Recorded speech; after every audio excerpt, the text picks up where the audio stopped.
In this module, you'll learn about curriculum planning for school-aged children. These are the module level objectives for Module 12. We're going to talk about some of these in this presentation. The rest will be addressed in the module. So the first one is explain how the needs of school-aged children and desired outcomes are met through developmentally appropriate curriculum.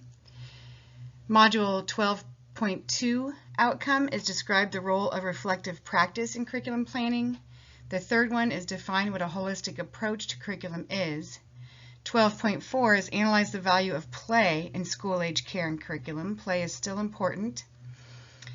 Module level objective 12.5 is identify ways to plan for different types and aspects of play. And the sixth objective is list considerations for planning the environment for school-age children. They're not going to be in the same order, but this is the order that made sense to me. So first of all, we've talked about relationships for preschool children as well as infants and toddlers. And really that is the foundation for all learning and for building the classroom community.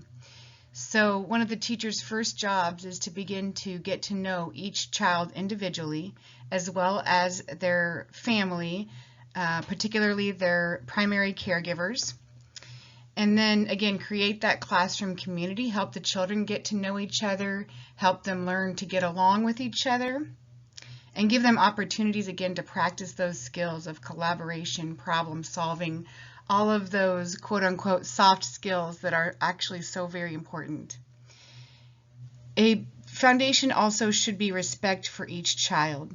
A lot of classrooms, unfortunately, are about controlling children and making them do what the adults want and not respecting them as individuals who have their own preferences and interests, backgrounds, and so on.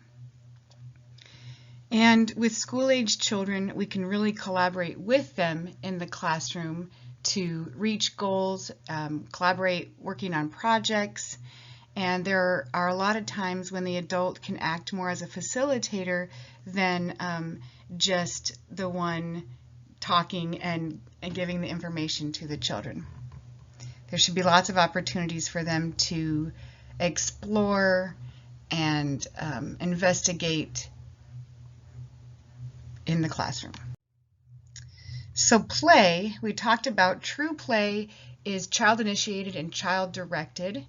And so we don't typically see a lot of play in the primary classrooms. We see less and less of it even in preschool classrooms. So for kindergarten children, for sure, they should have those play areas just like a preschool classroom. They should have dramatic play and blocks and the classroom library and art and writing area, all of those different areas where they can choose what to play, where, and who with. So with school-age children, beyond kindergarten, again, it may look a little bit different, and it's a bit more tricky to incorporate true play based on pressures from the administration and from the district and so on. So it may look a little different, but we should still incorporate play, lots of hands-on activities and materials, and again, times for them to explore and investigate things that they are curious about. So if we don't have true play, some ways to incorporate play or playfulness, I say, because it's not true play, would be for games. And I've seen constructive play happening in primary grade classrooms, or at least heard about it happening. I heard about one teacher that would have children they would build with Legos or blocks and use that as a basis for creative writing, for writing a story. So that's a way to incorporate some of that constructive play. Again, they may not choose to build something with blocks, but they have a lot of choice in what they make, how they make it, and so on. So that can make the writing more meaningful. I was actually in middle school when my social studies teacher, we were talking about castles, and so he brought in a huge box of Legos and had us build castles with Legos and show what we had learned. So we had to find a way to build the turrets and the drawbridge and the moat and all of those things. We had to show what we had learned about castles in our constructions. Okay, so the environment, there's a number of things I want to point out here. First of all is that a lot of times in primary grade classrooms we see individual desks all facing the front of the room. And this is not what learning should look like for primary grade children. So again, they are older than preschoolers, but they still need that hands-on activity. So they should not be expected to sit and listen for long periods of time without being active. So seating can be arranged in table groups instead so that students can collaborate on projects and assignments. Again, we should still see hands-on materials for students to work with. And then there should be a quiet or semi-private space. This is important for preschoolers, I talked about it there, but also for older children too, if they need a little time to get away and work on something independently to have that space. And then we talked about playtime and the importance. We've seen play being taken away in outdoor time, and then some districts recognizing the benefit of outdoor time and bringing it back. But really, it's so important for all of us, children and adults alike, to get outdoor time, fresh air, time in nature, and that's so important. Time for them where they can be more physically active, more space to move around, all of those things, and just to have a break from the indoor classroom learning.